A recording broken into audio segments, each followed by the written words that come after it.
ऊपर हर समय दृष्टि रखनी।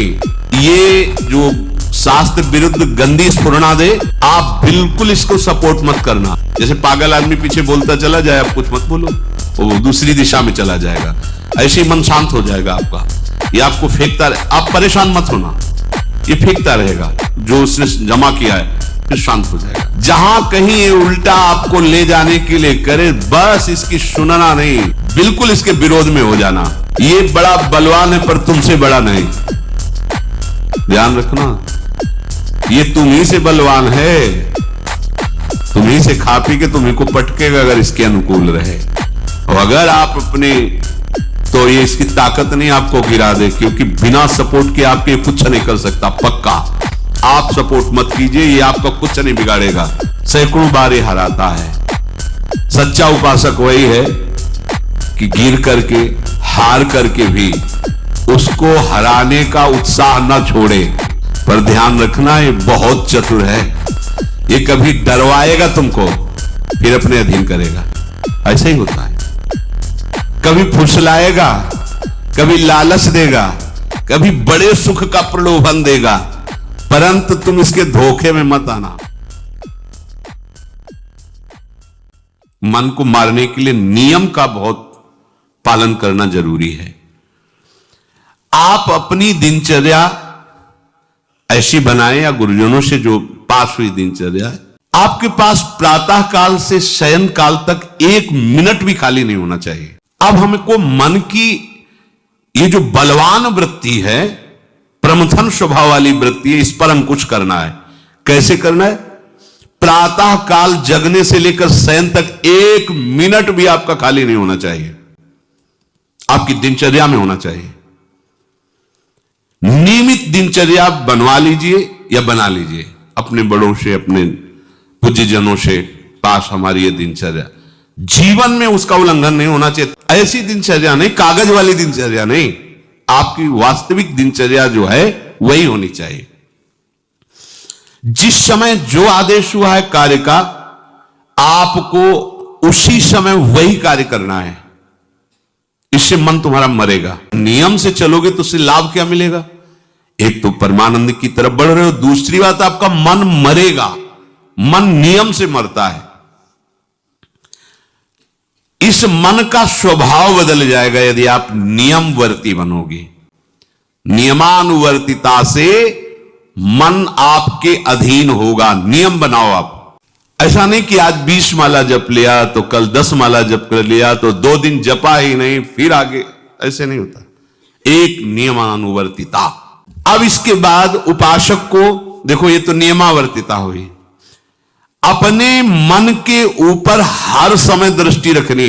उपासक शब्द इसीलिए है, विषयी पुरुष नहीं रख सकता। उपासक को हर समय मन पर दृष्टि रखना है। क्या सोच रहा है? ऐसा क्यों सोच लिया इसने? ऐसा क्यों ये प्रेरणा है? क्या हमारा भोजन गलत हुआ? क्या संग गलत हुआ? क्या हुआ? पूरी जांच हो रही। आप सच्ची मानना, प्रारंभिक बात तो अलग है कि मन पूर्वश, नहीं तो ऐसा नहीं है कि काम के विषय में सोचने लगे, ये लोभ के विषय, ऐसा नहीं है। आपका संग गलत हुआ, आपका दर्शन गलत हुआ, आपका गलत श्रवण हुआ, भोजन गलत हुआ, तो ही हो सकता। नहीं, ऐसे नहीं कि भगवत चिंतन की धारा में बीच में काम आ जाए, बीच में क्रोध आ जाए। प्रारंभ में तो ऐसा होता है, लेकिन आगे बढ़े हुए उपासकों को फिर ये दिनचर्या में अपनी जांच करनी, क्या गलत हो गया, आज क्या खाया जो हमारे मन में ऐसे विचार आ रहे हैं, आज किसका संग किया जो हमारे मन में ऐसे विचार आ रहे हैं। जो जो विचारों में आप सपोर्ट दे देंगे वो मन के संस्कार बन जाएंगे। आप सपोर्ट नहीं देंगे तो संस्कार नहीं बनेगा। ये बहुत खास बात है।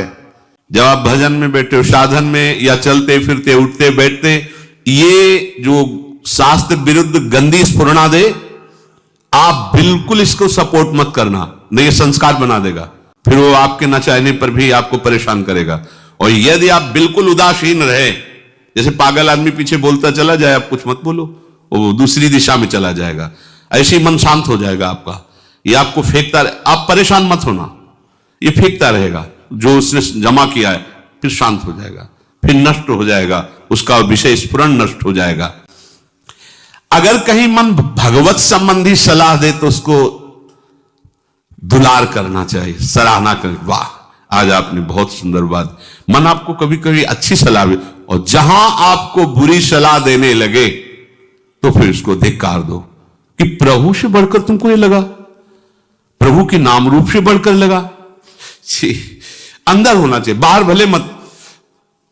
ऐसे होगे ना वो सुधरने लगेगा। बस ये अच्छे से ध्यान रखो, जब ये गलत प्रेरणा करे तो या तो एकदम उदासीन और या फिर इसको डांट लगा दो, प्रभु की तरफ चलना है, क्या गंदी बात अंदर। नहीं नहीं, अभ्यास से मन असत कार्यों को छोड़कर भगवत कार्यों में लगने लगेगा। मन की ताकत नहीं होती कि विषयों में चला जाए। आप करके तो देखो भजन, सच्ची मानिए, एक दिन मन मनमोहन बनकर के अनुभव करा देता है। इसे अधिक से अधिक भगवत चर्चा सुनाओ, इसे अधिक से अधिक प्रभु की छवि के दर्शन कराओ। आप जिस कमरे में शयन करते हो उस कमरे में कहीं भी कोई सांसारिकता नहीं होनी चाहिए। परिवार की फोटो या किसी अन्य आकर्षणकारी वैभवशाली की फोटो, ऐसा नहीं, या कोई अपने आराध्य देव गुरुदेव संत भगवान, एक से एक भगवत प्रेमी महात्मा, उनकी संतों की छवि, प्रियालाल की छवि, जिधर दृष्टि जाए भगवत स्मृति में लगा दे। उठते बैठते अपना तो कमरा अंदर से ऐसा ही होना चाहिए, पूरे कमरे में नाम लिख लो, राधा राधा राधा वल्लभ सिंह, राधा राधा राधा राधा, या लिखी हुई टांग, बहुत आपको लाभ मिलेगा। जिधर अब राधा राधा राधा, अखंड स्मृति, आप देखना इसका बहुत बड़ा प्रभाव होता है, बड़ा लाभ मिलता है। जिसे आप जहां शयन कर रहे हो, सामने अगर अपने आराध्य देव की छवि हो ना, बार बार बार बार दर्शन का शौक, और कभी कभी तन्मयता एकाग्रता करते हुए अगर शयन कर जाओ तो स्वप्न में वही छवि के दर्शन करते हुए पाया जाता है। एकाग्रता का बड़ा महत्व है। अगर आप नाम में एकाग्र करके सो जाओ तो आप देखो जगते समय आपकी वही नाम चलता मिलेगा। जब तक ये प्रभु की तरफ आपको प्रेरित ना करे तब तक इसको अपना दुश्मन मानकर इसका विरोध ही करते रहिएगा। जहां कहीं ये उल्टा आपको ले जाने के लिए करे, बस इसकी सुनना नहीं, बिल्कुल इसके विरोध में हो जाना। ये बड़ा बलवान है पर तुमसे बड़ा नहीं, ध्यान रखना, ये तुम ही से बलवान है, तुम्ही से खा पी के तुम्ही को पटकेगा अगर इसके अनुकूल रहे। और अगर आप अपने, तो ये इसकी ताकत नहीं आपको गिरा दे, क्योंकि बिना सपोर्ट के आपके कुछ नहीं कर सकता। पक्का आप सपोर्ट मत कीजिए, ये आपका कुछ नहीं बिगाड़ेगा, पर इसका स्वभाव कि एक क्षण में अपने अनुकूल कर लेना। जहां दिखाया हम आपको ऐसा सुख प्रदान करेंगे, जल रहे हो ना, अभी आनंदित हो जाओगे तो आप दस्तखत कर दोगे, जी बस वो ले गया।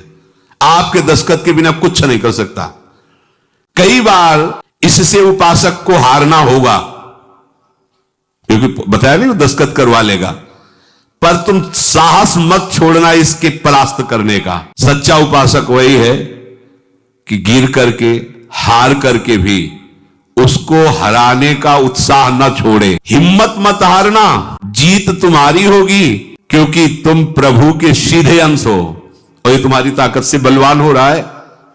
दृढ़ता से लड़ो तो दिन दिन तुम्हारा बल बढ़ेगा और मन का बल घटेगा, और यदि इसका सपोर्ट करते रहोगे तो इसका बल बढ़ेगा, तुम्हारा घटेगा। तुम इस पर जिस दिन विजयी हो गए तो ये मन न रहकर श्री कृष्ण हो जाएगा। पर ध्यान रखना, ये बहुत चतुर है, ये कभी डरवाएगा तुमको फिर अपने अधीन करेगा। ऐसा ही होता है, कभी फुसलाएगा, कभी लालच देगा, कभी बड़े सुख का प्रलोभन देगा, परंतु तुम इसके धोखे में मत आना, भूल कर इसका विश्वास न करना। अपनी हिम्मत टूटने न पावे, लड़ने में कमी न होने पावे, अंत में आप देखोगे आपकी आज्ञा पर खड़ा हो जाएगा हाथ जोड़, अब जैसा आप जैसा, ये विश्वासी सेवक बन जाएगा। बहुत चतुर है, इसको खाली मत रहो, इसको काम बताओ क्या, राधे श्याम राधे श्याम राधे श्याम, चढ़ते उतरते रहो, इसे नाम में चलते रहो। जब और कोई काम होगा तो बताएंगे। एक और बात बता दे, जब तक नींद ना आवे तब तक लेट करके भजन मत करना। किडनी थोड़ी खराब है तुम्हारी कि तुम्हें बैठने में परेशानी। अपने लोगों ने ऐसा किया है कि अब जैसे रात्रि में है माला लेके बैठ गए, अब नींद नहीं आ रही तब तक माला चल रहा है, भजन चल रहा है, जब नींद आने लगी धीरे से लेट गए, माला छाती में रखा है, अगल बगल कोई अपने माला में ही है। अब लेट करके कि नींद का इंतजार, तो नींद तो आए कि ना आए, लेकिन ये क्या क्या प्रोग्राम आ जाएगा वो आप देख लो। अब आप फुर्सत में लेट के, जे भी फुर्सत सोच के लेटे कि सब हो गया, अब उसका प्रोग्राम शुरू मन का। अब आपके इधर उधर चित्तवृत्ति, फिर मोबाइल जो पास है तो फिर क्या कहना है, मन को तो मानो अमृत मिल गया, वो आपको प्रेरित करेगा। हमारी प्रार्थना मान लेना, जब तक नींद ना आवे तब तक सोने के लिए आप लेटना नहीं। यदि जवान साधक हो, माला हाथ में, ऐसे दोनों हाथ कब्जे में है, जवान से नाम या मंत्र अंदर। अब थक गए, सो गए तो ऐसे सो जाओ, आपकी शैया परम पवित्र है। अगर घंटा 2 घंटा इंतजार नींद का तो पक्का